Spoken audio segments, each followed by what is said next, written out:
वीर्यं करवावहै तेजस्विनावधीतमस्तु मा विद्विषावहै। ओम शांति शांति शांति। हरि ओम श्री गुरुभ्यो नमः।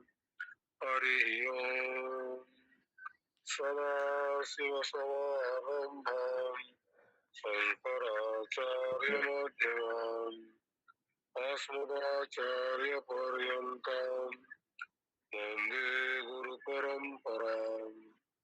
समस्तजनकल्याणे निरतं करुणामयम् नमामि चिन्मयं देवं सद्गुरुं ब्रह्मविद्वरम् वसुदेवसुतं देवं कंसचाणूरमर्दनम् देवकी परमानन्दम् कृष्णं वन्दे जगद्गुरुम्। मूकं करोति वाचालं पङ्गुं लङ्घयते गिरिं यत्कृपातमहं वन्दे परमानन्दमाधवम् परमानन्दमाधवम्। सभी को हरिओम प्रणाम। कृपया कोई कोऑर्डिनेट कीजिए।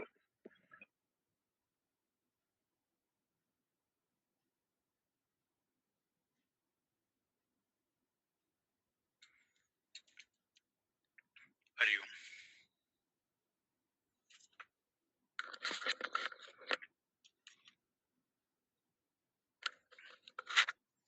मेरी आवाज आ रही है ना? जी जी आ रही है। जी जी। तो कोई गीता पंचामृत करेगा?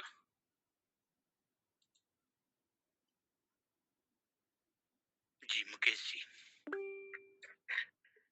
ओम श्री परमात्मने नमः।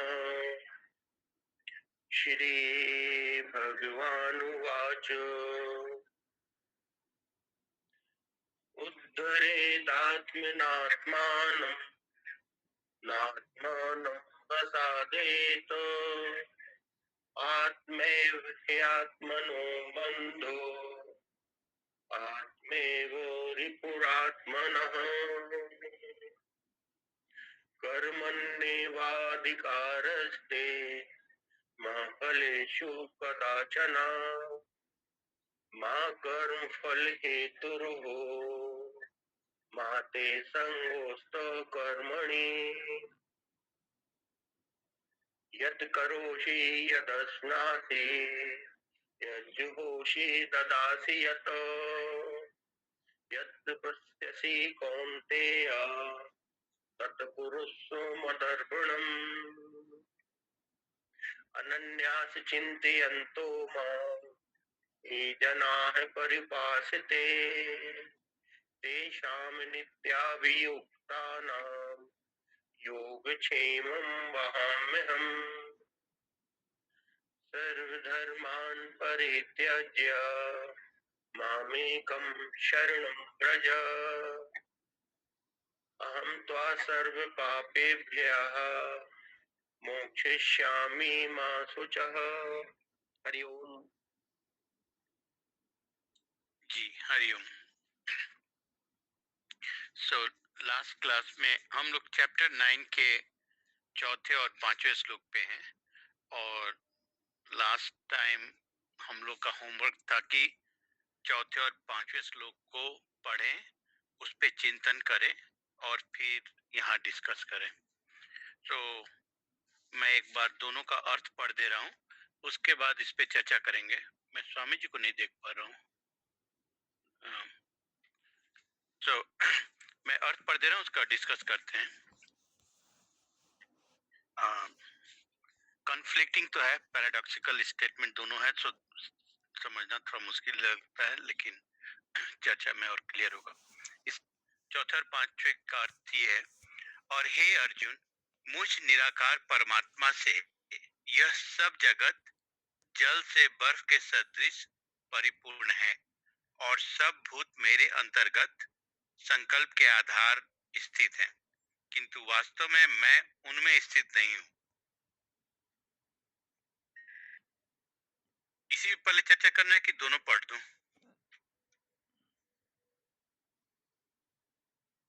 हरिओम, दोनों पढ़ दीजिए। जी जी जी। नेक्स्ट, वे सब भूत मुझ में स्थित नहीं हैं, किंतु मेरी ईश्वरीय योग शक्ति को देख कि भूतों का धारण पोषण करने वाला और भूतों को उत्पन्न करने वाला भी मेरा आत्मा वास्तव में भूतों में स्थित नहीं है।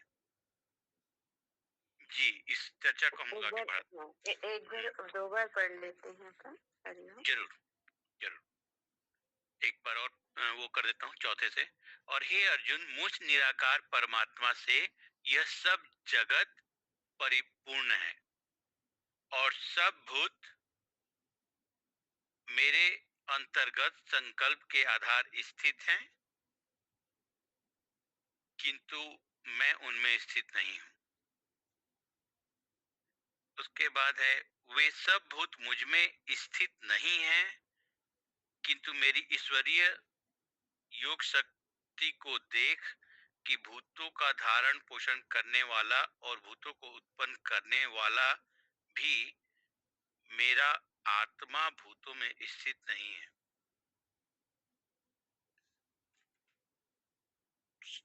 जी, इसमें इसमें चर्चा कर सकते हैं।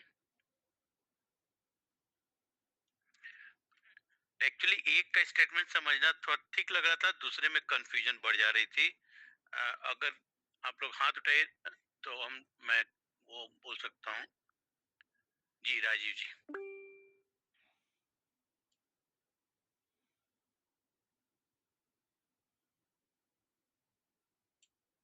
राजीव जी आवाज नहीं आ रही, म्यूट पे है। हरिओम। ये चौथा अध्याय का इसमें चर्चा हुई थी, मुझ निराकार परमात्मा से यह सब जगत जल से बर्फ के सदृश परिपूर्ण है। मतलब यह का श्लोक में देखेंगे तो इदम करके है, इदम।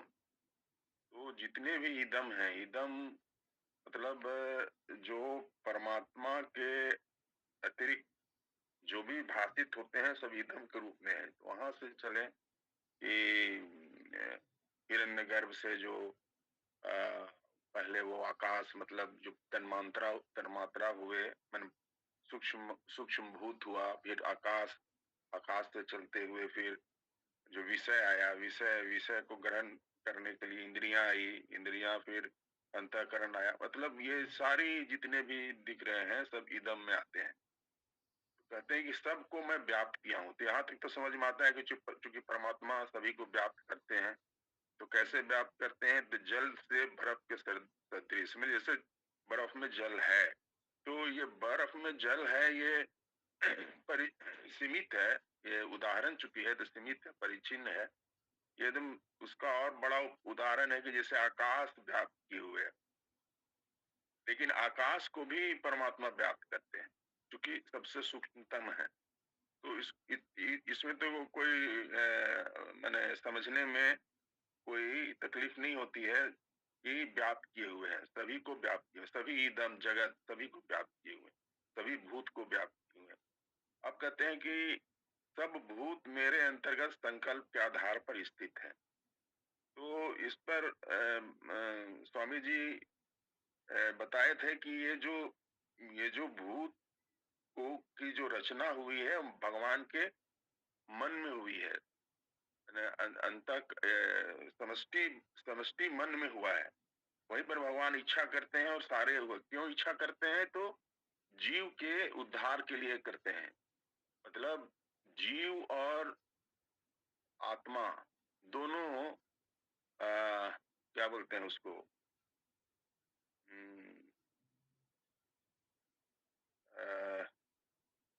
मतलब जैसे जैसे आत्मा है वो सनातन है, सनातन शब्द हो, आत्मा जैसे सनातन है वैसे जीव भी सनातन है। पर प्रलय हुआ, जीव है सो लय हो गया है सूक्ष्म शरीर के रूप में आत्मा में, परमात्मा में। तो जीव की इच्छा के लिए, जीव की उद्धार के लिए ही वो रचना कर रहे हैं, लेकिन सारी रचनाएं उनके मन में है, मन संकल्प के आधार पर है। सारी घटनाएं जो हो रही हैं, जो हो रहा है, तो उनके मन में हो रहा है। तो अब उसको कह रहे हैं कि किंतु वास्तव में मैं उनमें स्थित नहीं हूँ, और इसको भी मैं अभी देख रहा था, तो इसको भी अगर साथ में जोड़ दें, वे सब भूत भी मुझ में स्थित नहीं है, यहाँ तक दोनों को अगर जोड़ दें, तो ये ये कह रहे हैं कि व्याप्त तो मैं किया हूँ, लेकिन मैं उसमें स्थित नहीं हूँ। तो इसको समझने के लिए कल मैं रात को बहुत देख रहा था, तो उसमें निर्वैर जो है, जो ईश्वर जो है, जो परमात्मा है, निर्वैर है, मतलब उसमें कोई परिवर्तन नहीं है, और नित्य है, उनमें कोई परिवर्तन नहीं है। जबकि जो भूत है वो सावय है, मतलब उसमें परिवर्तन होता है, आकार है। तो दोनों में संबंध हो नहीं सकता है, परंतु संबंध दिखता है कि भगवान ही उसको क्रिएट किए हैं। मतलब अगर उसको हम कर्म और कारण और कर्म का सिद्धांत से अगर चले, तो कारण है ईश्वर है, परमात्मा है, और कार्य है सो जगत है। तो कार्य कारण संबंध में अगर ऐसे चलते हैं, तो भी ये लगता है कि जगत है सो उनका कारण है, लेकिन हो नहीं सकता, क्योंकि क्योंकि ये परमात्मा में विकार नहीं है, और वो नित्य है, और जबकि जगत में है, उसमें विकार है, परिवर्तनशील है, तो दोनों में संबंध नहीं हो सकता है। तो ये संबंध दिख रहा है, तो इसी संबंध को कहे कि अध्यास, अध्यास के कोटि में आ गया। संबंध दिख रहा है, जो वो भाषित केवल हो रहा है, वो है नहीं। यही इसमें कह रहे हैं, उसी को कह रहे हैं कि मैं उसमें स्थित नहीं हूँ। मैंने दिख रहा है कि स्थित है, लेकिन स्थित नहीं है, वो आभास है, वो अध्यास रूप में है। हरिओम। हरिओम। और आगे अगर कहेंगे तो फिर योग शक्ति वाला भी बोले क्या? हम कल रात नहीं को नहीं, बस इतना ही। लेकिन इसमें एक और जिज्ञासा थी, आप बीच में ऐसा कुछ बोले कि मुझे लगा कि और क्लियर अगर उस पॉइंट पे हो जाए। आप बोले कि जीव और ब्रह्म सनातन है। सो मैं तो उसको अलग एंगल से देख रहा था कि अगर ब्रह्म है, अब साकार उनके मन में भी हलचल होगा या चिंतन होगा तो कुछ होगा। आपने और वर्ड ऐड किया कि जीव के उद्धार के लिए। तो तो ब्रह्म के बिना तो जीव की उत्पत्ति हो ही नहीं सकती, तो दोनों सनातन कैसे हो सकते हैं? सनातन मतलब नहीं, देखिए ड्युअलिटी एग्जिस्ट करती है, काइंड ऑफ। देखिए ये बहुत मन में विचार उठते रहता था। तो स्वामी जी से इसी तरह से क्लास में, शायद 9 बजे वाला क्लास में, किसी अम्मा ने पूछा था कि उसी दिन हमको क्लियर हुआ। वो पूछे थे कि ये जो जगत है, इसमें दुख ही दुख है, तो भगवान ने दुख देने के लिए जगत को उत्पन्न क्यों किया? तो मेरे दिमाग में घूमते रहता था। स्वामी जी ने स्पष्ट बताए थे कि ये जो जीव है, उसके उद्धार के लिए जीव ही प्रार्थना करता है। जीव है तो क्या है? लय हो गया है ना, सूक्ष्म शरीर के रूप में लय हो गया है। कहाँ? परमात्मा में, आत्मा में। तो जब सृष्टि नहीं है, भी प्रलय है, तो उस समय जीव है तो व्याकुलता में भगवान को पुकारते हैं कि हमको प्रकट कीजिए, उद्धार प्रकट के मैंने उद्धार कैसे होगा? जगत में कर्म से ही उद्धार होगा। तो पहले जगत की रचना हुई, वो पंचमहाभूत और स्थूल भूत और जगत, और फिर जीव उसमें प्रकट हो रहे हैं। थोड़ा सा इसको समझने में कठिनाई। इसमें थोड़ा सा एक्चुअली हम लोग क्या करें कि जितना श्लोक में लिखा हुआ है ना, उसके पास में रहे, नहीं तो डाइवर्ट हो जाएंगे। सवाल भी इसीलिए मेरे मन में आया तो हम बोल दिए। जी। लक्ष्मी अम्मा। जी हरिओम। ये जो उदाहरण है कि मुझ निराकार परमात्मा से यह सब जगत जो है परिपूर्ण है। अ, तो जो जगत है, तो जगत जो है वो एक अध्यास है। शरीर भी एक अध्यास है। हम तो आत्मा है, लेकिन शरीर है, और जो जो भी दिखाई देता है सब उस पे अध्यास है। बिल्कुल ऐसा ही क्योंकि जो परमात्मा है वो तो पूर्ण है, वो सच्चिद आनंद है ना? लेकिन जो जगत अध्यास है, जैसे खंबा है, उसके ऊपर अध्यास कर लिया, भूत आया, वो भूत है, वो हाथ, कोई कपड़ा हिल रहा है तो हाथ हिल रहा है, वैसा वैसा। तो ये सब एक अध्यास है, उस पे आरोपित किया है। वास्तव में तो वो खंबा ही है। तो ये वाली चीज हो गई। और ये वाली बात है कि सब भूत मेरे अंतर्गत संकल्प के आधार स्थित हैं, किंतु वास्तव में मैं उनमें स्थित नहीं हूँ। तो जो है वो सभी कुछ जो है, वास्तव में तो परमात्मा जो है वो वो जो है वो भूत नहीं है ना। मतलब परमात्मा में तो कोई भूत नहीं, मतलब खंबे में तो कोई भूत बैठा हुआ नहीं है। ये सब क्या है, अध्यास हो रहा है, सारा का सारा अध्यास है, कल्पना है, उसके ऊपर आरोपित है। ये पहला वाला श्लोक हो गया। और वो तो निराकार है, और फिर ये साकार है। हम जैसे कि ये समझ लीजिए कि अ, हवा जैसा है पानी, और जो बर्फ है वो साकार रूप में दिखाई दे रहा है। तो हम जगत तो साकार रूप में दिख रहे हैं। अब जो दूसरी वाली चीज हो गई, कुछ कह रहे हैं क्या हरिओम? जी, अगर पहला श्लोक हो गया तो हम लोग इसी को कंटिन्यू करेंगे, फर्स्ट वाला डिस्कस करके, क्योंकि दूसरा थोड़ा सा इससे नहीं, अंतर एक हो बार जाएगा। पूरी बात जी कह लें, नहीं जी जी, होगा कर लीजिए कर आंसर। लीजिए। जी पूरी बात कह लें तो फिर दूसरी चीज है कि वे सब जो भूत हैं वे मुझ में स्थित नहीं है। जो भूत है वास्तव में स्थित थोड़ी है खंबे में, किंतु मेरी ईश्वरीय योग शक्ति को देख कि भूतों का धारण पोषण करने वाला और भूतों को उत्पन्न करने वाला भी मेरा आत्मा वास्तव में भूतों में स्थित नहीं है। इस आत्म चेतना की सामर्थ्य से ही तो कल्पना हो रही है कि भूत है, ऐसा है, वैसा है। जो बात नहीं है वो भी दिखाई दे रही है। भयभीत नहीं होना चाहिए सामने वाला, बिल्कुल सौम्य है, लेकिन कई बार भयभीत भय आ जाता है, शंका आ जाती है। तो ये सारा चीज हमारा अध्यारोपित है ना? इस लेकिन है मतलब, पर ये जो आत्म तत्व है हमारा, है ना, उसके उसके चलते ही तो सब कुछ हो पा रहा है ये। क्योंकि हमारा शरीर तो जड़ है, मन भी जड़ है, बुद्धि भी जड़ है। तो भूतों जैसे भूतों को उत्पन्न करने वाला भी मेरा जो आत्मा है वास्तव में भूतों में स्थित नहीं है। मतलब जो हम आत्मा, हम तो सच्चिदानंद हैं, आत्मा परमात्मा है हम। तो फिर तो हम कोई उन चीजों में थोड़ी है स्थित, जो जो कल्पना कर ली गई है उनमें। हरिओम। जी, हरिओम। अम, इस हाँ, अगर हम लोग इसमें आगे जाते रहेंगे तो थोड़ा मतलब और स्पष्ट एक एक चीज करेंगे ना। इस वाले में मेरा कंफ्यूजन ये था कि भूतों का धारण पोषण करने वाला और भूतों को उत्पन्न करने वाला मेरा आत्मा, जबकि हम लोग हमेशा बोलते हैं कि ये सब उत्पन्न करने वाला माया ही है।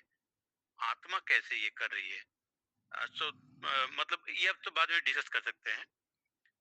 लेकिन एकदम थोड़ा सा क्लियर अगर हो पा रहा है तो ठीक है। मैं इसमें जी ट्राई जी किया जी, चिंतन क्लियर करने हो के लिए। रहा है जी, क्लियर हो रहा है बिल्कुल। ये चीज तो एकदम क्लियर हो रही है। फिर से बताए, कहिएगा प्लीज प्रश्न सो अपना। भूतों को पोषण करने वाला या उत्पन्न करने वाला किसी की उत्पत्ति का कारण आत्मा कैसे हो सकता है? तो भूतों को तो कोई जड़ थोड़ी ना, फिर वो कर पाएगी चीज।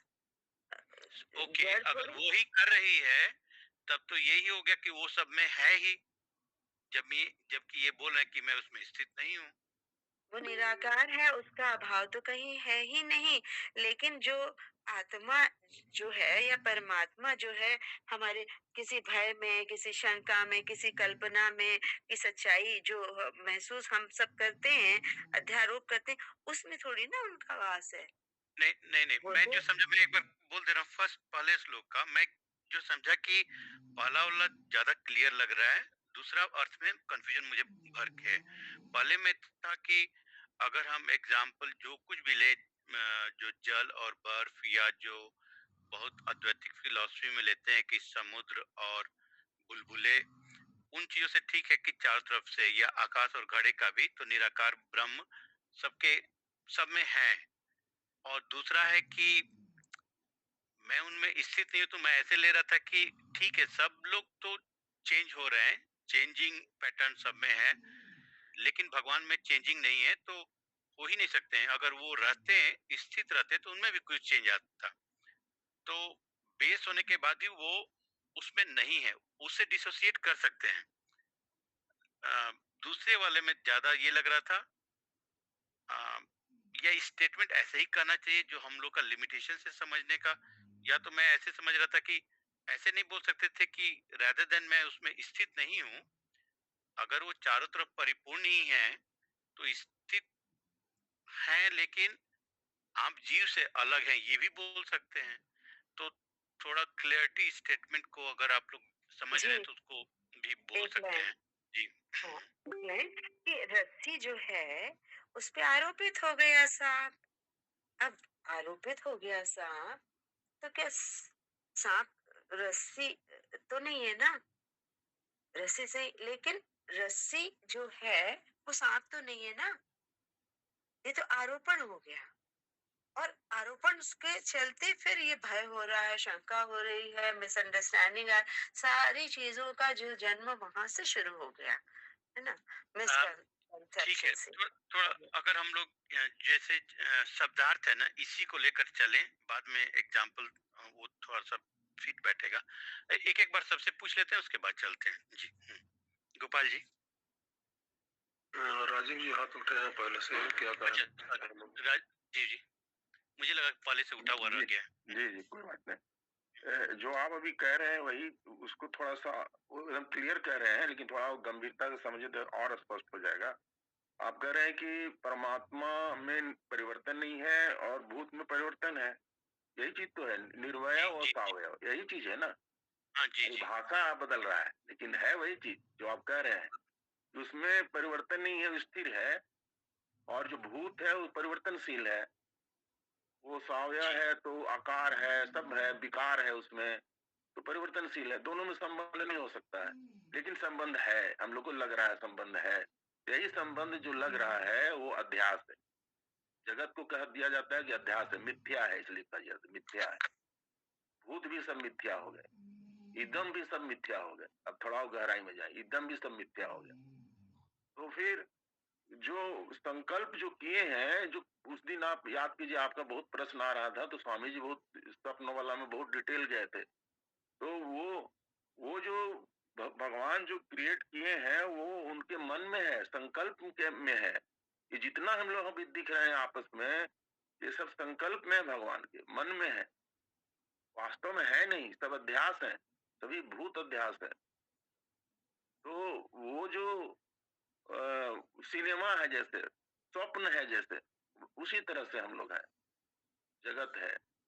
लेकिन वो समझ में नहीं आता है, क्योंकि कर्ता जो है, जो हम लोग का जो अहंकार है, वो मैं अब दूसरे में भी आ गए हम।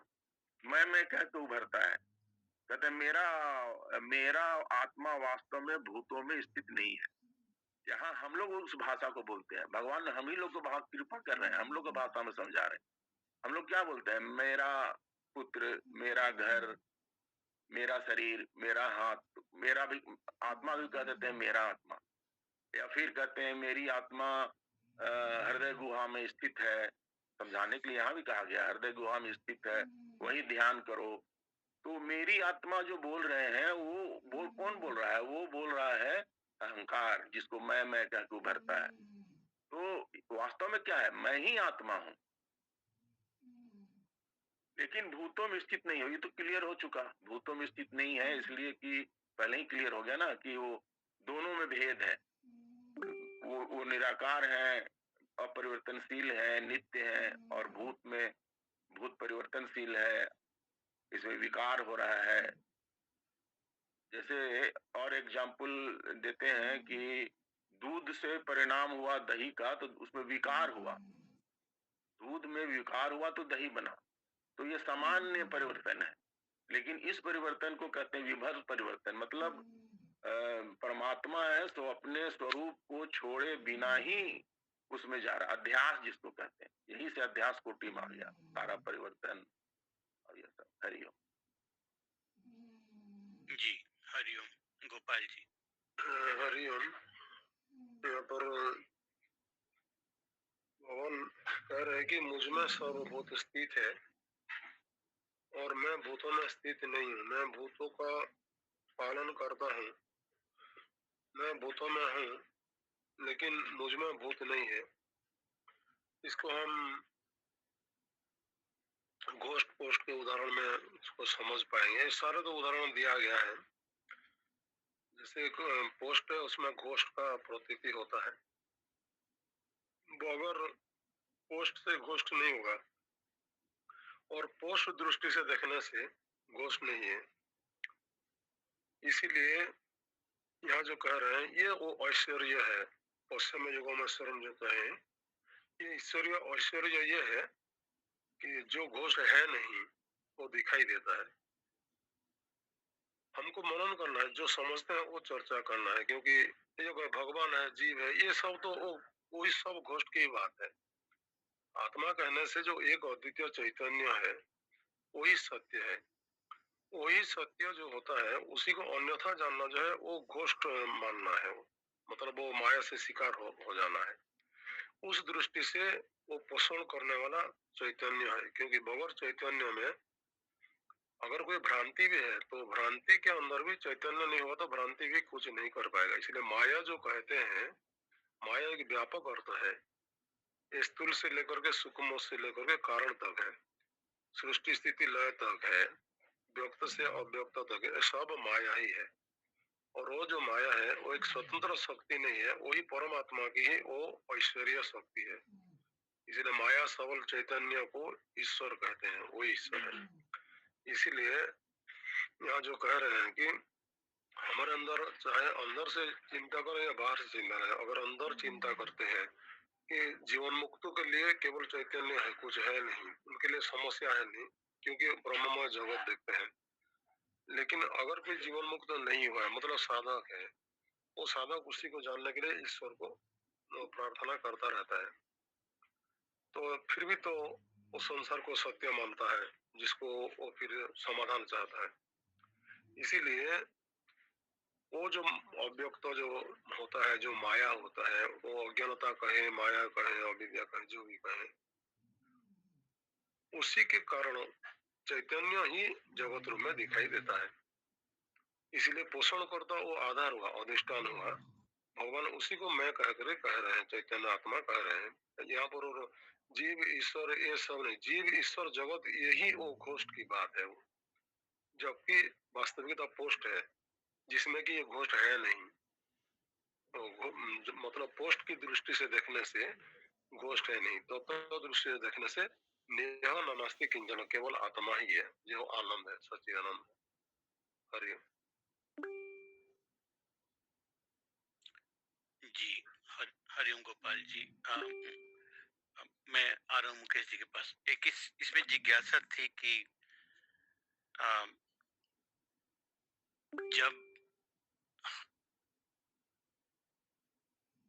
सी है, जब हम पढ़ते हैं कि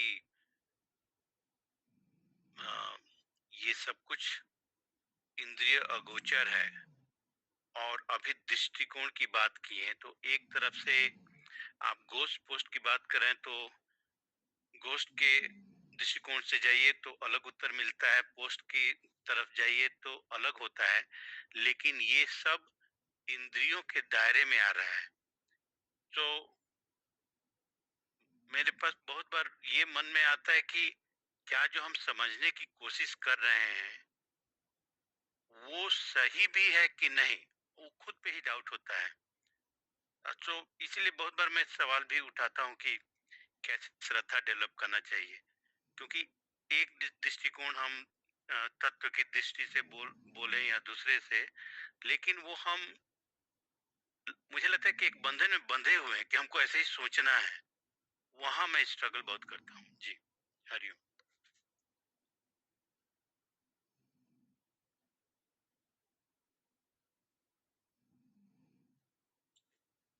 हरिओम, मैं कहूँ? भाई कौन कौन जी, गोपाल जी बोल रहे थे। जी, जी, जी। तो अभी ये मनोज जी जो पूछ रहे हैं थोड़े चर्चा कर लेते हैं फिर आगे जी, बढ़ेंगे। जी, गोपाल जी। यहाँ पर क्या होता है कि एक और जो एक ही यहाँ पर तो 3-4 उदाहरण है। एक घोस्ट पोस्ट नहीं लें क्योंकि रज्जु सर्प भी लिया जा सकता है, घड़ा मिट्टी घड़ा भी लिया जा सकता है, अलंकार स्वर्ण भी लिया जा सकता है, जल और तरंग भी लिया जा सकता है। इसलिए सबका उद्देश्य एक है, इसलिए घोस्ट पोस्ट को ही लें और चर्चा करें। ये जो सत्यता जो है वो पोस्ट ही सत्यता है। हम उलझते हैं उसको घोस्ट मान करके। जिस घोस्ट मान करके हम उलझते हैं उसी घोस्ट चिंतन करके और भी घोस्ट का भावना बढ़ जाता है। जैसे कि मुझको पहले से भय है, फिर और एक के पूछूंगा कि अरे रे यहाँ पर तो सुना है कि यहाँ पर एक भूत है, यहाँ पर एक घोस्ट है। अगर वो कहे अरे रे हाँ यहाँ पर घोस्ट है, फिर मेरा और घोस्ट भावना और भी बढ़ जाएगा। फिर उसके लिए मैं जो प्रयास करता हूँ, फिर वो प्रयास जोड़ने से और बढ़ जाए। जितने इतने हम घोस्ट मान करके आगे बढ़ेंगे तब इतना इतना ही वो पोस्ट नहीं दिखाई देगा, घोस्ट और भी उलझता जाएगा। इसी से हमारे अंदर क्षमता पाता है। हम आनंद स्वरूप है, वो आनंद जो है वो पोस्ट है, लेकिन उसी आनंद को हम भूल करके हम आनंद पाने के लिए फिर करने लगते हैं सब। जब उसी से और भी कामना बढ़ जाता है। इसलिए पहले वो विश्वास करना पड़ता है कि फिर ये घोस्ट है, क्योंकि हम जानते नहीं है। हम जानते हैं, जो खुद नहीं जानते हैं उसी मोह से हम अनुसंधान करेंगे तो मोह बढ़ता है। इसीलिए परंपरा के ज्ञान जो है उसी पर आश्रित है, क्योंकि गुरु अभी तद विदः, वो शास्त्र में लिखा हुआ है परंपरा से सृष्टि से आरंभ से, और गुरु वो जानते हैं, वो सामने में जानने वाले भी है और सदियों से लिखा भी हुआ है। इससे श्रद्धा करके साधना का शुरुआत किया जाता है, क्योंकि जो सब जितना मोहित है वो मोहित मिल करके सब सत्य को नहीं जान पाएंगे। एक व्यक्ति फिर जान पाएगा अगर उसी में प्रतिष्ठित है तो। इसीलिए मोह के साथ मोह मिल करके महामोह होता है। वो तो तब घटता है जबकि परंपरा के जो विद्या है, जो ज्ञान है, उसी पर जब हम अनुसंधान उसको आधार करके करते हैं। इसीलिए श्रद्धा पूर्वान सर्वधर्मान मनोरथा फलप्रदम कहते हैं। श्रद्धा जो है गुरु शास्त्र वाणी से विश्वास जो है उसी से साधना शुरू होता है वहां पर। इसको छोड़ करके साधना कोई है नहीं। इसलिए हम क्या प्रैक्टिकली जब नहीं करते हैं, कोई कोई तो सिर्फ पढ़ते हैं, पढ़ करके यहाँ सबको जोड़ करके ऐसे भी साधना नहीं होता है। मनन सुन करके समझ करके मनन करना है और गुरु से पूछना है। ऐसा करके साधना करने से वो जो मनोज जी जो पूछ रहे हैं, वो जो नशा उसी में धीरे धीरे क्या होता है मिटता है, वो जरूरी है। ठीक है, हरिओम। हरिओम, हरिओम। हम सब मुकेश जी के बाद हरिओम, मुकेश जी। जी हरिओम। मुझे सिर्फ इतना बोलना है कि हम जो श्लोक 4 और 5 उन दोनों के बीच में एक विरोधाभास महसूस हो रहा है, और उस विरोधाभास का कारण मुझे जो समझ में आता है वह यह है कि श्लोक संख्या जो 4 है उसमें जगत और परमात्मा का जो द्वैत भाव है वह बतलाया गया है कि परमात्मा जगत से भिन्न है, तो फिर उसकी स्थिति क्या है। तो उसको इस तरह से समझाया गया है कि जिस प्रकार बर्फ में कोई ऐसी जगह नहीं है जिधर की जल ना हो। जल बर्फ में संपूर्णता में व्याप्त है। इसी तरह इस जगत में जो परमात्मा है वो पूर्ण रूपेण व्याप्त है। जगत में कोई भी एक ऐसा स्थान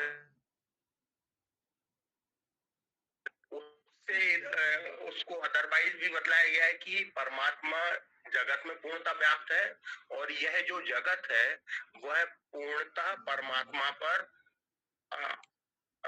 अधिष्ठित है। अभी देखिए वो व्याप्त बता रहे हैं और इधर बोल रहे अधिष्ठित है, मतलब वह जगत परमात्मा के अंदर ना होकर उनके ऊपर भाषित है। और इस चीज को बतलाया गया है जबकि हम जीव और परमात्मा में भेद कर रहे हैं, द्वैत का भाव है। जो 5वां नंबर श्लोक है उसमें मुझे ऐसा समझ में आता है कि भगवान ने बोल दिया कि उधर जीव और परमात्मा अलग अलग है, लेकिन वास्तव में क्या स्थिति है वो 5वें में बताया है कि भगवान बोलते हैं कि वे सब मुझ में स्थित नहीं है।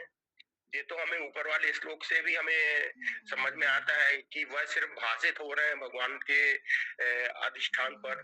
तो इसमें भी वो वही बोलते हैं कि वह सब मुझ में स्थित नहीं है, सिर्फ मेरी योग शक्ति के द्वारा वह सब भाषित हो रहे हैं। और दूसरा, वो मुझ में स्थित नहीं है और मैं भी परमात्मा उन भूतों में स्थित नहीं हूँ, क्योंकि जब वो भाषित हो रहे हैं, वो एग्जिस्ट ही नहीं करते हैं, तो उनमें होने का सवाल ही नहीं है। भाई अभी जैसे गोपाल जी बोल रहे थे पोस्ट और घोस्ट का, जब घोस्ट एग्जिस्ट ही नहीं करता है तो पोस्ट उस घोस्ट के अंदर कैसे हो सकता है? तो अभी इधर वह द्वैत का जो भाव है उसको एलिमिनेट किया जा रहा है कि वास्तव में जो जगत है वह भी भाषित हो रहा है और परमात्मा उस जो भाषित हो रहा है उसमें एग्जिस्ट नहीं करता है। तो मुझे ऐसा समझ में आता है। हरिओम जी, बहुत सुंदर। हरिओम। लक्ष्मण। हम जीव हैं और हम अपने हिसाब से रमण गमन कर रहे हैं, पता नहीं उस अपने ही आत्मा से कितनी दूर आ चुके हैं, जितनी दूर आए हैं बहुत दूर आ चुके हैं। लेकिन जो परमात्मा है, आत्मा है, वो वो तो वो नहीं हमारी तरह मोहित है। हम अपने मोह में बहुत दूर आ गए हैं, तो हम कल्पना भी नहीं कर सकते कि हम अपने परमात्मा की हम कल्पना नहीं कर पा रहे हैं। मतलब हम जो हैं कहा, हम सांप में की अध्यारोपण में बहुत दूर निकल गए हैं कि इस सांप को कैसे कंट्रोल किया जाए, लाठी लाई जाए, सांप लाया जाए, इसे बुलाया जाए, उसे बुलाया। हमें तो भासेगा भी नहीं कि रस्सी हो सकती है। जब तक हम रमण गमन वही करते रहेंगे, तो हम हम अपने आप को अपने डिसीजन से देखें कि हम कहाँ रमण गमन कर रहे हैं। अ, हम हमारा जमीन का एक सेकंड, जमीन का छोटा सा टुकड़ा अगर कोई ले ले तो हम कहाँ रमण गमन करेंगे। और राम जी जो परमात्मा है, उनसे पूरा अयोध्या ले लिया, लेकिन वो सम है, वो सम है, परमात्मा जो है सम है। तो उन्होंने तो हंसते हुए अयोध्या का पूरा राज दे दिया था। तो वो परमात्मा कहाँ रमण गमन कर रहे हैं, वो दोनों चीजों से परे हैं। और हम कहाँ हैं, हमें दोनों चीजें नहीं दिख रही। हम मोहित हैं अपने शरीर जीव भाव को लेके, और जो एकदम से हमें उस कल्पना में जो दिखाई दे रहा है, हम वहां रमण गमन कर रहे हैं। हरिओम। जी, हरिओम। बहुत बार ऐसे सब एग्जाम्पल से मुझे थोड़ा सा लगता है ना कि जीव को जो भी परमात्मा हम लोग जब बता हम लोग बोल रहे हैं कि परमात्मा ही सब कुछ है, उस पे सब कुछ भाषित है, तो जीव को छोटा दिखाना मुझे हमेशा लगता है कि वो इंटरफेयर करता है हमारे साधना में भी। मतलब भक्ति भाव ठीक है, लेकिन ये कि उनका ये भाव था, हमारा ये, मुझे कभी कभी लगता है कि हम इग्नोरेंट हैं अपने स्वभाव, अपनी चीजों से। हो सकता है कि हम चीज बहुत करीब है, हम दूर खोज रहे हैं, कभी कभी ऐसे देखता हूँ। लेकिन राजीव जी। जी, अभी उसी का उदाहरण लेते हैं घोस्ट का और पोस्ट का। अब जहाँ पोस्ट है वहां सोचिए कि परमात्मा खड़े हैं। परमात्मा खड़े हैं तो जो हमको जीव को जो भाषित हो रहा था कि वहां पर भूत है, परमात्मा कह रहे हैं देखो यहाँ तो भूत है ही नहीं, मैं हूं यहाँ, तुम ध्यान से देखो, यहाँ तो मैं हूं। तुमको जो लग रहा था कि ये जो पोस्ट है, जो परमात्मा जिसमें हम अब कह रहे हैं, जो पोस्ट है उसमें भूत है, मतलब भूत उसको कवर किए हुए है, भूत ही है वहां पर। पर हमको पर जब ज्ञान हो रहा है, आपको जब ज्ञान हो गया तो परमात्मा कह रहे हैं कि तुम अज्ञानवश ऐसा समझ रहे हो, इसी को अध्यास कहे, अज्ञान। उसको जब मैं हूं तो कह रहे हैं कि मैं तो उसमें स्थित नहीं हूँ। जो घोष था वो हम पर भाषित हो रहा था ना, तो भूत जो है वो भूत ही समझिए, भूत, अब उसको वो वाला भूत समझ लीजिए। तो भूत ही तो घोष्ट पर भाषित हो रहा था, भूत ही परमात्मा पे भाषित हो रहा। तो कह रहे कि जो परमात्मा कह रहे कि मैं उसमें स्थित तो हूं नहीं, वो तो भ्रम था।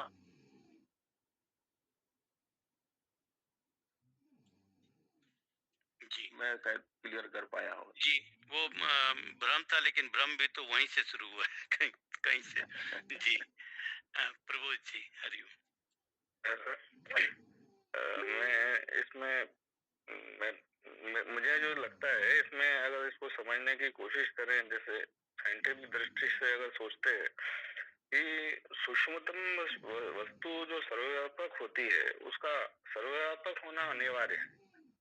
तो सूक्ष्म है, ईश्वर को सूक्ष्मता से भी जोड़ा गया है कि जो अपरिचिन्न है, जो देश काल परिचिन्न होता है, सीमित होता है, पर ईश्वर अपरिचिन्न होता है। तो उसका जो जो परिचिन्न चीज का तो आकार नाश होता है, पर ईश्वर का नाश नहीं होता। तो स्वामी जी ने ये कहा था कि जीव को ईश्वर का अंश रहित अंश कह सकते हैं। अंश रहित अंश, जैसे कि वेव है, वेव निकलती है, it is not particle, but उसका जो सोर्स है, कारण है, वो ईश्वर है। अब वो सब दूर पहुंचती है, पर उसका जो सोर्स है, उसका कारण है, ये वो ईश्वर है, ऐसा मैं सोचता हूँ। तो मतलब हालांकि एकदम सटीक नहीं है, पर उस रूप में इसको विचार करके कि जो अकंप बोलते हैं, पर किंतु वो सब दूर व्याप्त है। अकंप है तो वेव निकलना ही जी, पर ईश्वर को इसी रूप में ध्यानस्थ में कहा गया है, ऐसा मैं सोचता हूँ। और अधिक तो चिंतन से समझ में आता है जी। जी हरिओम। जो जी जी अच्छा बोलते हैं थोड़ा, ये जो कह रहे हैं वो सही कह रहे हैं, लेकिन जीव को अंश मात्र जो हम लोग समझ रहे हैं, तो कहते हैं ना जीवात्मा, जीवात्मा जीव के साथ आत्मा जोड़ते हैं, क्योंकि वो अध्यास है। मतलब जीव है तो अज्ञान से अध्यास, माने वो परमात्मा ही है, मतलब चैतन्य ही उपहित होके जीव बना है। जो जीव कहते हैं अज्ञान, अज्ञान के कारण, मतलब जो ईश्वर कहते हैं उसमें उसमें सात्विक गुण अधिक है, और जीव में है तो सात्विक गुण कम है, उसमें अल्प मात्रा में है। तो कह रहे हैं कि वो जो जीव जिसको हम कह रहे हैं वो चैतन्य है, तो ही उपहित हुए हैं, मतलब उपहित कहेंगे या अध्यास है, वो कहते हैं। तो राजीव जी, अंश रहित अंश, स्वामी जी ने अंश रहित अंश बोला था, अंश नहीं बोला था, अंश रहित अंश। उसीलिए कहते हैं अंश रहित अंश, मतलब कहते हैं ना जीवात्मा कह देते हैं ना, आत्मा है उसमें कहते हैं ना, लेकिन आत्मा अध्यास रूप में है, अंश रहित अंश। इसलिए हमको लगता है कि स्वामी जी जो बोल रहे हैं उसको हम लोग तो ढूंढ रहे हैं कि काहे बोले, तो अंश रहित अंश इसलिए से लगता है वो कहा जाता है, या स्वामी जी बताए। हरिओम। गोपाल जी। यहाँ एक चीज ख्याल रखना है कि ये जो घोस्ट पोस्ट जो उदाहरण चर्चा कर रहे हैं, वास्तव में वो जो पोस्ट तो मैं ही हूँ, वही आत्मा है। जब हम अस्तित्व को देखते हैं, हम कहते हैं कि अस्तित्व है और चीजें नहीं है। वास्तव में वो अस्तित्व ही और चीजें रूप में भाषित होता है। इसलिए चाहे उसको हम व्यवहारिक सत्ता कहें, चाहे प्रातिभाषिक सत्ता कहें, जो कि भ्रांति कहते हैं, वो भ्रांति है, मतलब वो है ही भ्रांति रूप में भाषित हो रहा है। चीजें हैं, मतलब वो है ही चीजें रूप में भाषित हो रहा है। इसी को अगर आनंद हिसाब से लेते हैं तो हम पहले से ही सोच लेते हैं कि हम दुखी हैं, मतलब पहले ही आनंद को खुद अविद्या के कारण ठुकरा देते हैं, और फिर हम उसी आनंद को बाहर ढूंढते हैं। वही हमारा गलत प्रक्रिया है, इससे कि हमारा इसीलिए जीवन समस्या का समाधान नहीं होता है। हमको फिर सही दिशा में अनुसंधान करना पड़ेगा। मतलब अस्तित्व मैं हूँ, इसलिए गुरुदेव कहते हैं कि it is not a golden chain, it is a chainy gold. वो अस्तित्व जो है वही देश है, वही काल है, वही परिस्थिति है। इसलिए अस्तित्व कभी भी मिटता नहीं है, और वो मैं हूँ।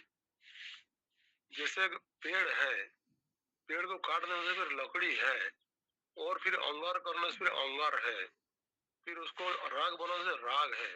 मतलब वो जो है वो है ही प्रक्रिया में चलता है, वो पेड़ होता है, फिर वो नाम रूप में ऐसा बदलता रहता है। आधार जो है चैतन्य सत्ता है।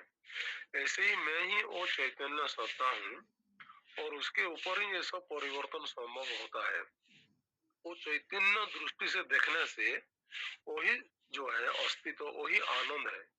हमारे अंदर समस्या ये होता है कि हम भले ही हम अस्तित्व रूप में स्वीकार करते हैं, लेकिन फिर आनंद नहीं स्वीकार करते हैं, उसी को चैतन्य नहीं स्वीकार करते हैं। वही हमारे अंदर कन्फ्यूजन है। और प्रॉब्लम ये होता है कि वही कन्फ्यूजन को हम इंक्वायरी नहीं कर करके हम उदाहरण दे करके मतलब समाधान करना चाहते हैं। मैं क्या हूँ, मुझको अनुसंधान करने से समाधान होगा। मुझको आप क्या कह रहे हैं, स्वामी जी क्या कर रहे हैं, कोई गया गुजरा क्या कह रहे हैं, राजा क्या कह रहे हैं, ये लेकर के हम गुमराह ज्यादा होंगे। इसलिए स्वामी जी कह रहे हैं, नहीं कह रहे, नहीं कर रहे हैं, गुरुदेव कह रहे हैं, स्वामी जी कह रहे हैं, शास्त्रों से सदियों से चले आ रहा है। वो इसीलिए नहीं कहा गया है कि हम फिर सबको लेकर के हम अपने को निर्णय लेंगे, अनुसंधान करेंगे। इसलिए अनुसंधान को मेरे कहने का तात्पर्य है कि एक साधक को अपने इंक्वायरी को प्रायोरिटी देना है, और उसी को हमको करना है, साधना करना पड़ेगा। हम अगर अंतर शुद्धि नहीं होगा, साधना नहीं करेंगे, बहुत पढ़ करके भी हम शब्दारण्य महाजालम श्रुति विभ्रम करना होगा वो। इसीलिए हम जब चिंतन करते हैं तो जो कह रहा है आत्मा मतलब आत्मा है, और वही अस्तित्व रूप है, वही आनंद है। एक एक ये है कि मैं आनंद नहीं हूँ और आनंद के लिए प्रयास कर रहा हूँ, और एक ये है कि मैं आनंद हूँ लेकिन रुकावट हटाने का प्रयास कर रहा हूँ। ये दोनों परस्पर अलग प्रक्रिया है। पहले हमको तो ये यकीन होना कि मैं सच्चिदानंद आत्मा ही हूँ। मैं गुरु भी कह रहे हैं, शास्त्रों में भी लिखा हुआ है, गुरु भी कह रहे हैं, और मेरे अंदर भी झलक आ रहा है, तो मैं सच्चिदानंद आत्मा ही हूँ। फिर अगर जिस गुरु ने, जिस शास्त्र में कह रहे हैं कि तुम सच्चिदानंद आत्मा हो, वही गुरु कह रहे हैं कि तुम निरंतर हो। अगर मैं निरंतर हूँ तो निरंतर जानना चाहिए। फिर नहीं जान पा रहा हूँ, मतलब अभी साधना फिर है कि मैं फिर किस जगह पर मेरे प्रॉब्लम है, मतलब मेरे शरीर में किस जगह पर प्रॉब्लम है, मेरा रहन सहन में किस जगह पर प्रॉब्लम है, मेरा मन में किस जगह पर प्रॉब्लम है, तब जाकर साधना सही होता है। हम पहले से नहीं, मैं सचेतन आत्मा हूँ नहीं, ये भावना जो होता है, ये कोई शुभजनक स्थिति नहीं। कोई अरे कैसे हो सकता है हम सचेतन, ये जो भावना है वो राजसिकता तामसिकता की अभिवर्धन स्थिति है। क्योंकि यकीन तक नहीं कर पाता है वो, पहले यकीन तक करेगा ना, तब जाकर आगे बढ़ेगा। इसीलिए अस्तित्व ही भाषित हो रहा है जगत रूप में। कि भगवान जो मैं कह रहे हैं, ये कोई बाहर देवकी नंदन भगवान है, बाहर बैठने वाला भगवान नहीं है, वो वही भगवान है। क्योंकि 9वां अध्याय ना तत्वमसी का, ये क्या है, 9वां अध्याय है, मतलब तत्वमसी का असी जो है, जो कि जीव और ईश्वर का अभेद का बात ही है। इसीलिए सच्चिदानंद आत्मा ही वही सत्य है। इसको केंद्रित करना और अनुसंधान करने के लिए ये मदद है, बाहर से ऐड है। हरिओम। जी हरिओम, बहुत सुंदर। राजीव जी। नहीं, पहले से उठा हुआ था। जी, और प्रश्न भी है तो पूछ। किसी को कोई जिज्ञासा है इस पे? मुझे तो लगा कि मुकेश जी जब एक्सप्लेन किया तो मुझे बहुत अच्छा लगा, बहुत शॉर्ट एंड स्वीट डायरेक्ट वो था। और अभी आप भी बहुत मतलब पूरी तरह से वही आता है कि हम कैसे रोज प्रैक्टिस करें, rather देन सुन के कंफ्यूज होने से अच्छा है कि कितना हम वो दे पाए। लक्ष्मी अम्मा हाथ उठाएंगे? हाँ, बस एक लाइन जी और बोलिए। बोलनी है कि जो हम अध्यास में हैं, भूत के अध्यास में हैं, और खंबा नहीं नजर आता हमें।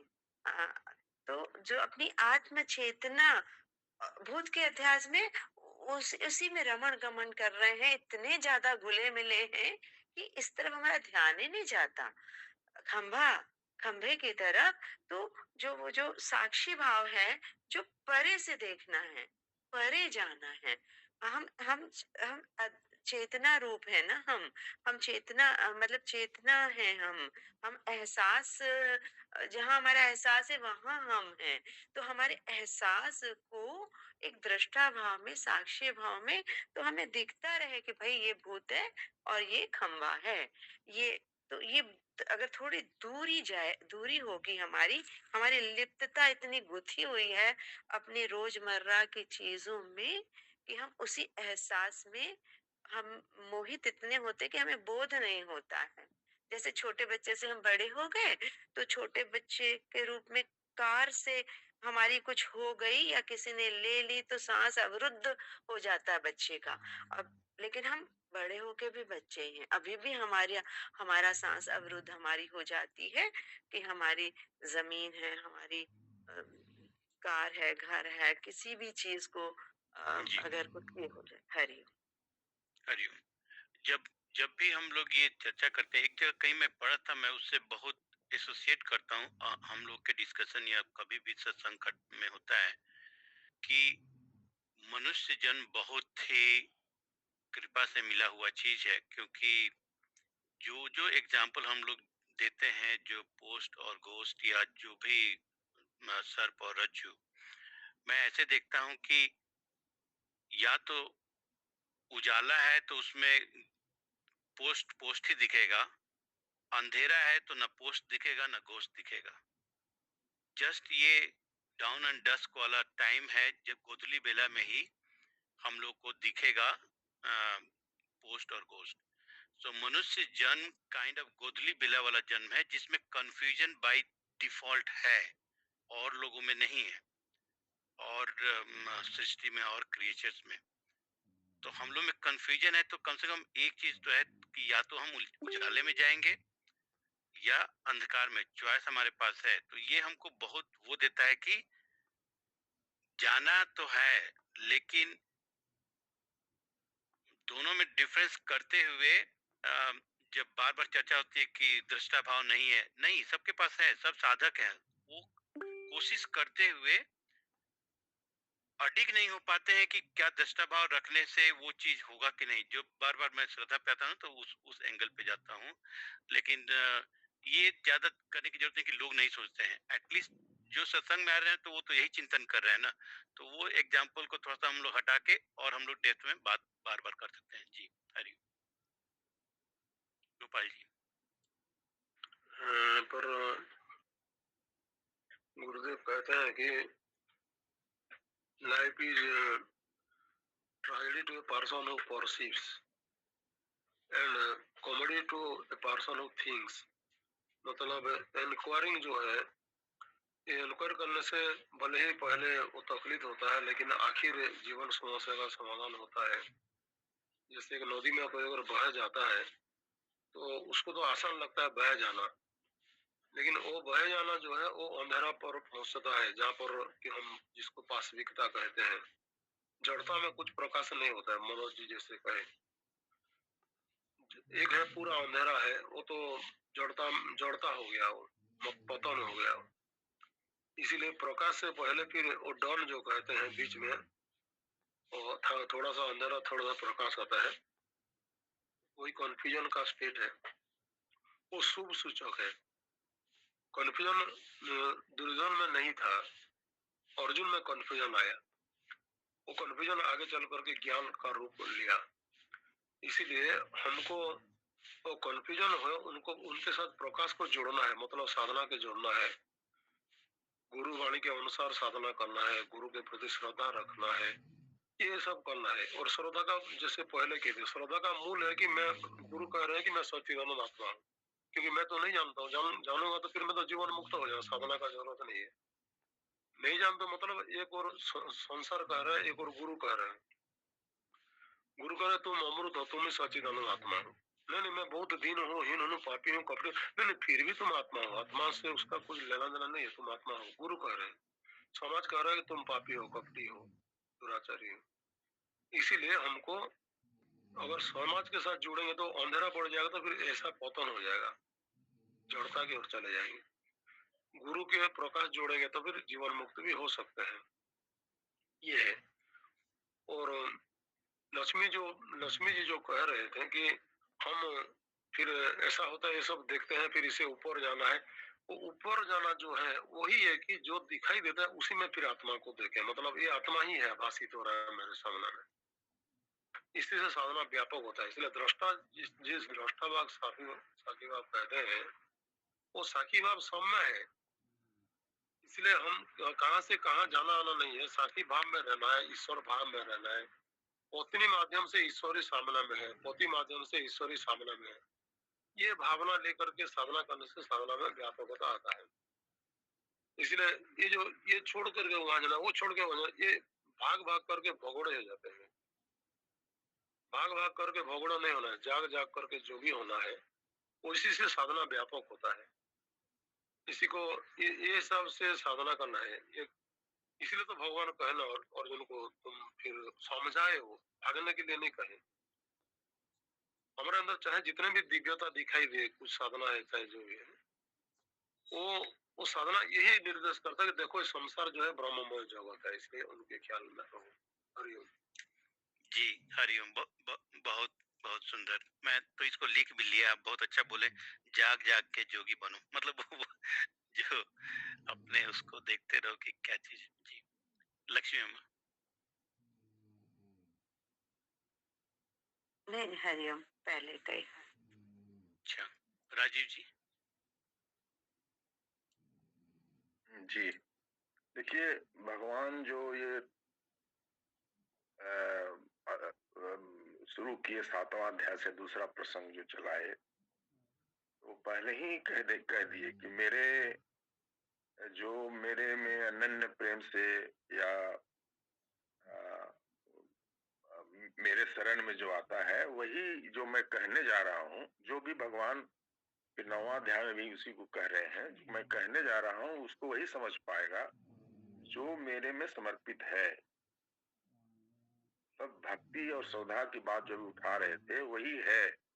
ये समझ में नहीं आता है। वो कह रहे हैं कि हजारों हजार में कोई एक इसको प्राप्ति करने के लिए आता है और उस हजारों में कोई एक इसको पाता है, तत्व ज्ञान को समझ पाता है। तो हम लोग वही प्रयास कर रहे हैं समझने का।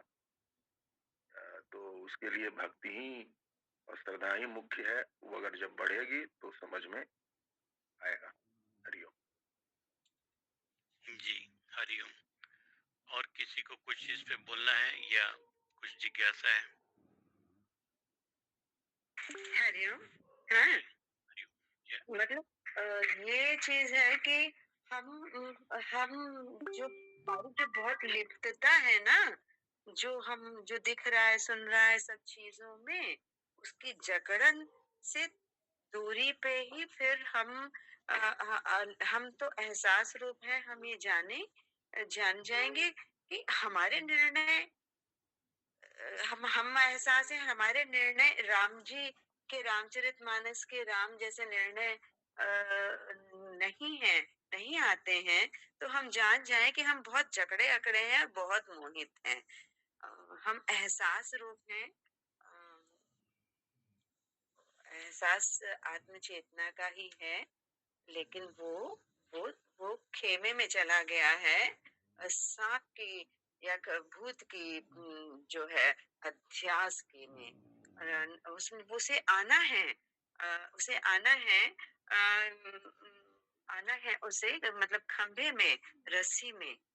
वो उसमें मदद साक्षी भाव में मिलेगी हमें। जी हरिओम। गोपाल जी। यहाँ पर सिर्फ एक चीज डिस्कशन बाकी रहेगा, जो कि ऐश्वर्य, योग ऐश्वर्य फिर क्या है। वो ऐश्वर्य ही वो योग है और योग ही वो ऐश्वर्य है। योग फिर कैसा है, क्योंकि ये जो सृष्टि है, जब जहाँ भी सृष्टि है वहाँ पर सृष्टा है। बगैर सृष्टा से सृष्टि नहीं हो सकता है। हम सृष्टि भी कहेंगे और सृष्टा को विश्वास नहीं करेंगे तो नहीं होता है। तो फिर सृष्टि स्थिति लय जो होता है, हम जो कहते हैं, मान लीजिए कि हम नहीं कहते हैं ये भ्रांति है, वो भ्रांति जिसके कारण होता है वो ईश्वर है। अगर संसार है तो संसार जिन्होंने बनाया वो ईश्वर है, और संसार नहीं है, वो प्रतीति है, जिसके कारण प्रतीत होता है वो ईश्वर है। प्रतीति नहीं होता है, मेरा प्रतीति नहीं होता है, मतलब मैं पूरा पूरी एक ही तत्व देखता हूँ, जिसके कृपा से एक ही तत्व है वो ईश्वर है। इसीलिए जगत के साथ जो चैतन्य सत्ता, जो जिसको ईश्वर कहा गया है, उसका अनंत शक्ति होता है, वो ईश्वर उनको कहते हैं। मैं जो वो तत्वमसी कहा था, ये 9 अध्याय, मतलब ये द्वितीय में होता है। 3 षटक से भाग करते हैं गीता को। एक तो त्वम जो होता है, उसी में आत्मा अनुसंधान सिर्फ अपने अंदर अनुसंधान करते हैं, और फिर तत् में वो समष्टि रूप में चर्चा करते हैं, ईश्वर रूप में। और फिर 12 से जो जो भक्ति योग के बाद जो है उसमें 80 मतलब वही अस्तित्व जो है उसी का अनुसंधान करते हैं, जो कि दोनों में जो समता है।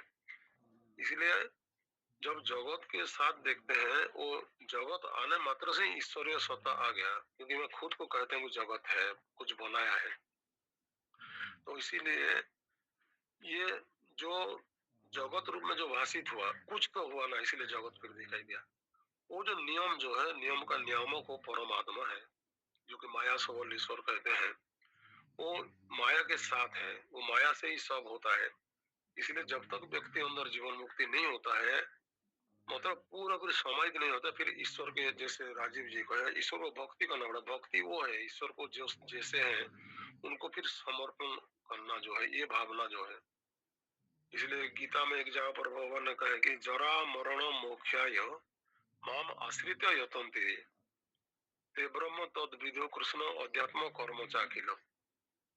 ये कहे 7वां में आखिर श्लोक में कहे हैं कि जरा मरण मोक्ष, जरा मरण से मोक्ष के लिए माम आश्रित, जो मुझ पर आश्रित होकर जो जत्न करता है, मतलब किसको आश्रित हो, मतलब ईश्वर प्राप्ति के लिए, ईश्वर को अर्पण करके, नश्वर प्राप्ति के लिए नहीं, नश्वर को अर्पण करने के लिए नहीं।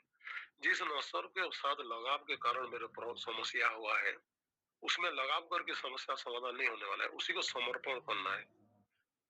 अंदर से पूर्ण समर्पण करना है, बाहर से फिर ठीक मार्ग में चलना है। इसलिए ये करने से धीरे धीरे धीरे धीरे वो होता है। ये हमको याद रखना है कि जिस परमात्मा ने जगत को बनाया है, जिनके कारण सृष्टि स्थिति लय होता है, वही परमात्मा स्वरूप तो असंग है, वही उनका फिर ऐश्वर्य है। जिस ईश्वर का ऐश्वर्य से संसार बनता है, उस ईश्वर का यही भी ऐश्वर्य है कि वो बनने वाला संसार के अंदर अपरिवर्तनीय सत्य में खुद है वो, और उनके प्रकाश से सब हो रहा है। हम उससे जोड़ेंगे तो हमारा समस्या समाधान होगा। भगवान कह रहे हैं कि ऐसा नहीं कि मैं ईश्वर हूँ इसीलिए मैं असंग हूँ। इमम ज्ञानम उपासित मम साधर्म्यम आगता कहे। अर्जुन, मैं जो कह रहा हूँ, ऐसा नहीं कि मैं ईश्वर हूँ इसीलिए मैं असंग हूँ। तुम्हारे अंदर मैं भी ऐसे सबके अंदर हूँ, तुम उसी में जोड़ो। तुम नश्वर में जोड़ करके तुम ही शिकार हो रहे हो, लेकिन वास्तविकता तुम्हारे अंदर मैं ही हूँ, उनको फिर जानो। इसका संदेश ये है। जी, हरिओम। राजीव जी। नहीं, अभी गोपाल जी बहुत अच्छा एंड कर दिए, इसलिए वही मन में रहे सबका। आवाज है बोलने से क्लियर हो जाएगा। बहुत बहुत सुंदर था। हरिओम। समय भी हो गया है। समय भी हो गया है, तो कोई क्लोजिंग प्रेयर और प्लीज कर दीजिए। जी, अंजलि जी। हरिओम, सभी को हरिओम। ओम सत्यम वद धर्मं चर मातृदेवो भव पितृदेवो भव आचार्य देवो भव अतिथि देवो भव। ओम सर्वे भवन्तु सुखिनः, सर्वे सन्तु निरामयाः, सर्वे भद्राणि पश्यन्तु, मा कश्चित् दुःखभाग् भवेत्। ओम असतो मा सद्गमय, तमसो मा ज्योतिर्गमय, मृत्युर्मा अमृतं गमय। ओम पूर्णमदः पूर्णमिदं पूर्णात् पूर्णमुदच्यते, पूर्णस्य पूर्णमादाय पूर्णमेवावशिष्यते। ओम शांति शांति शांति। हरि ओम। श्री गुरुभ्यो नमः। हरि ओम। लज भी करनी है भैया। जी जी, आइए अपना दाहिना हाथ सब अपने हृदय पे रखें। हमारी स्थिति है एक परिवार के समान, प्रेम और सम्मान से परस्पर आबद्ध। हम सेवारत हैं एक सेना के समान, साहसी और अनुशासित। कटिबद्ध हैं संघर्ष करने को निम्न वृत्तियों और थोथे आदर्शों के विरुद्ध, जिनका जाल है हमारे अंदर और बाहर सर्वत्र। हम जीते हैं ईमानदारी से, त्याग और सेवा का उच्च जीवन उत्पन्न करते हैं, उपभोग से अधिक लेते हैं, जितना देते हैं कहीं अधिक। हम बने हैं आकांक्षी प्रभु की कृपा के, जो चलावे हमें गुण, साहस और ज्ञान के मार्ग पर। आपकी कृपा और आशीष हे प्रभु हमारे माध्यम से बहे विश्व में चारों ओर। हमारा विश्वास है कि स्वदेश सेवा ही परमेश्वर की सेवा है और जनता की भक्ति ही परमात्मा की भक्ति है। हम समझते हैं अपना दायित्व, दो योग्यता और साहस कि हम पूरा करें उसे। ओम तत्सत। हमारा ध्येय अधिकाधिक लोगों को अधिकाधिक समय के लिए अधिकाधिक खुशी प्रदान करना। हरिओम। सभी को हरिओम। जी हरिओम। सभी को हरिओम प्रणाम। हरिओम सभी को। सभी को हरिओम हरिओम सभी को सबको हरिओम प्रणाम। प्रणाम।